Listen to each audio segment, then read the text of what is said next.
Hey, if you clicked on this video, it's probably because you're looking to scrape a list of over 50,000 people in the near future, or you currently have a data set of over 50,000 people. So in this video, I'll be showing you how we at RevGrowth sort of handle larger data sets. And the biggest reason is because Clay has a built-in limit where you can't go over 50,000 in one table.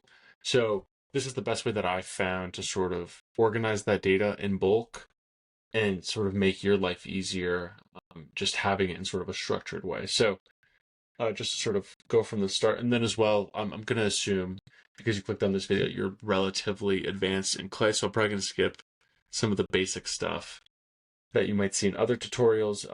So yeah, I just wanted to FYI on that. So first things first, let's say you're scraping from Apollo, you have a list of 100,000. A couple ways, Apollo specifically, you're going to have to break this into exports of 50,000 because you can't go past that in there. I shouldn't have clicked that. Like you can't go past 50,000 here, but that's okay. What you would do is basically just like segment off something that's easy, like usually employee count's the easiest that you could do. So your filters and then the employee count. But anyway, so assuming you have all of that, this is the template that I'm going to share in the description below, so you can easily just take it. It's a 3-part template, and I'll explain how it works for the rest of the video. So in this first table, you have sort of your full TAM, is what I call it. So what it does basically is enrich all the companies that you currently have in here, verify if they're your ICP, and then move them to the filter TAM table if they do pass your ICP. So the naming convention that I have here is, honestly, this could just be called a workbook. So the biggest reason you want to do this is because you want to make sure that if you're ever like in the future doing like a lookup in your table, you easily know that this is the full TAM table of this workbook. So that's the biggest reason. Right now, these are just matched, but that will be updated soon. So basically, I'll just go over this flow. You import from Appify, you get the input from the company and all the data that they might have. If you don't have a domain, use Clearbit. Free integration, might as well. Then I really like sort of a 2-step company or ICP check.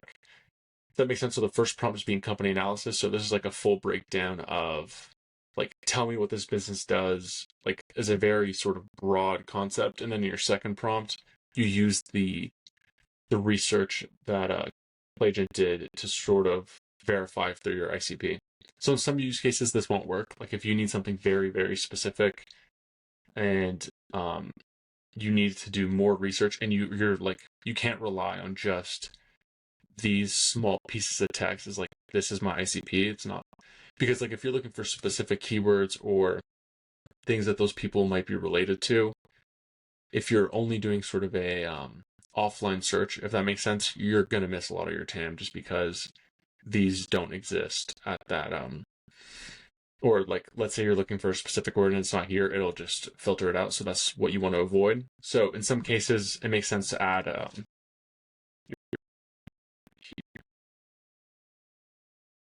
so that's what I would do.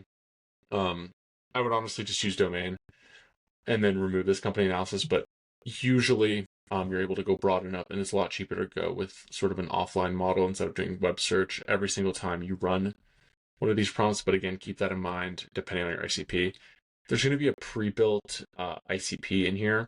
So this is just the format that you want to follow for your prompts. So sort of an introduction slash objective, or sorry, just like instruction of what this bot does, what you're looking for and what you're not looking for, and then use like put in some type of edge case, and then how you want it to output in terms of your final output. And then yeah, usually like the best thing that you do for this, copy paste this, put it in ChatGPT, and then just talk to your chat, and then it'll easily sort of help you rewrite this, and make sure to ask it to ask you questions so you can make sure that you get your like what you want to include and what you want to exclude very clear. Then at that point, we get a determination. Is it a yes or no? I really like using this select column because then you can get a nice overview of what percentage passed and what percentage didn't pass. without sort of like using a filter. And as well as you're A/B testing this, or not A/B testing this, as you're just testing it to see if it works for you, there's this one view called Verify if ICP. I really like going in here. The filter that should be on here is company analysis, has results, and then all of your Verify if ICP, because right now, like the way you have to think about it is your Appify list is probably importing, and you don't want to run it to be automated. So this is actually a manual turn on field until you're okay with the output that it's giving you. Just because you don't want to waste your credits without sort of testing the prompt, or yeah, waste your GPT credits. So what you do is sort of run a few prompts, like honestly, like I run it batches of 25. So first 25, review them manually. Next 25, review them manually. In between those iterations, you also improve the prompt if you're noticing things missing. But if you're noticing in the first 25, everything was perfect, just do one more 25 just to double check, but then you'll be good at that point. And then I also had a manual QA column, but that's just like personal notes as you run it. Like it's a hidden field on this view. It's really just reminding yourself of what happened. And then let's say for whatever reason, sometimes your exports just don't have like employee counts or industries. Just run a quick lead magic search right here just to get the rest of that info. Normalize the domain, and then you push it to your filter TAM. So here in your filter TAM is really where, or the hub of where all your companies live. And as well, let's say you had over 50,000 companies as well. The really easy thing you could do here is put your first sort of import here, and then it's very easy to sort of duplicate this. I'd put it there, and just to make your life a little bit easier, I'd honestly call this like part 2, and then part 1, just so you know sort of the flow of things. And I'll leave this just for the sake of the video, and it'll be the template for you. But yeah, so like you have your part 1, your part 2, and then you sort of know that, okay, cool, my first 50,000's in here, my second 50,000's in here. They're both going to park their information in here, and I know these are all ICP companies. Here, if you want to do anything custom, like any custom fields that you wanted to pull about these companies, any of that, I would do it here, because your next column is your leads filter TAM. So, or I'll just double check this just to show you companies filter TAM. And right when you open this, I would import or update the workbook name to replace those fields in here. And yeah, so leads filter TAM. So here's sort of where your 50,000 plus list comes into play more likely. So I'm going to go over this flow, and then I'll explain what to do if you have more than 50,000. But essentially, it's the exact same thing that you did with the company side. So you'll import whatever is your first Appify search that's a sub 50,000 list, put it in here, runs through the whole same process. But what it does at this step is it looks up in your filter TAM just to make sure that the only people being enriched are companies that are your ICP. So that's really the logic there. If that runs, then go ahead and validate that email, put that through a waterfall, and then you get your master email. And then as well, you can remove this, but if you're sending to personal emails, you also want to sort of segment that. But I'll remove this or I'll keep it for the sake of this video. But when you get this and you don't send to personal emails, really the best thing you could do is just remove this column, and then if you don't need it, remove this column as well, because this is just going to check if it should send it to the personal instance or a business instance. So yeah, anyways, we have a master email here. We check if they still work at this company, and then look up which host they should go to. So is it a Google, Microsoft Outlook? And then from there, you can sort of have any type of API integrations where if you're like looking to get those leads into your like business instance, you could do that. But I really like to segment these campaigns by providers.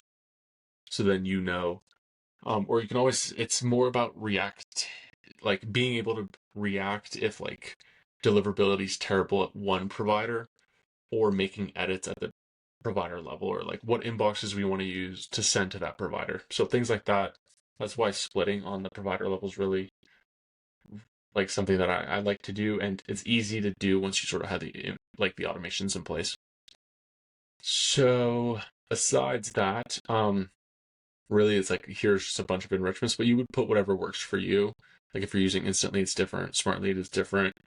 This is the email Bison template, so I can give that over to you guys.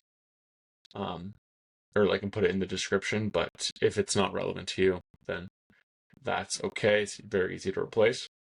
But if you had more than 50,000 leads, what you could do is here, duplicate the table, and then just make sure that your first table is completely set up. And then you can vary, like I would again call it part 1, part 2, just so you know, like mentally, which import went where in the future. It's usually like the biggest point of like having all of these naming conventions is just so in the future you're able to like remember what you did and where as like quickly as possible, because you lose context of what your tables are very quickly.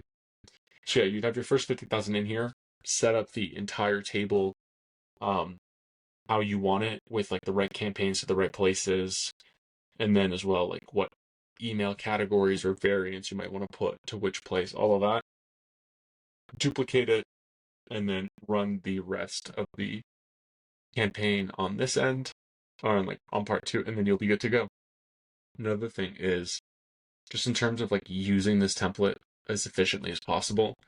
When you first sort of have a new campaign to do, I would create a duplicate of this template, rename the top, like the title, of course, and then I would import your Appify actor in the leads section, because there is this single lookup or lookup single row is a manual step as well. So it's just like a human review is the way that I see it. It's like, all your leads imported and then you're good to go. And like you can build your sort of like ruling manually as you go through that, and then you can just turn on and automate this column once you know that the flow works completely. And then, so I would import your Appify actors there, import your Appify actor in your company's tab, and then that way, again, like this one's also a manual step where it's not automated until you turn it on. So that's how I would handle more than 50,000 leads, and how I do handle more than 50,000 leads as efficiently as possible. And really, with this setup, even if you have to create more like filtered TAMs, like if you had like 100,000 filtered companies, 500,000 leads, like you're able to handle this in a way that kind of makes sense in Clay instead of having no capability at all to handle that number of leads. So yeah, hope this was valuable, and I'll catch you in the next one. Bye-bye.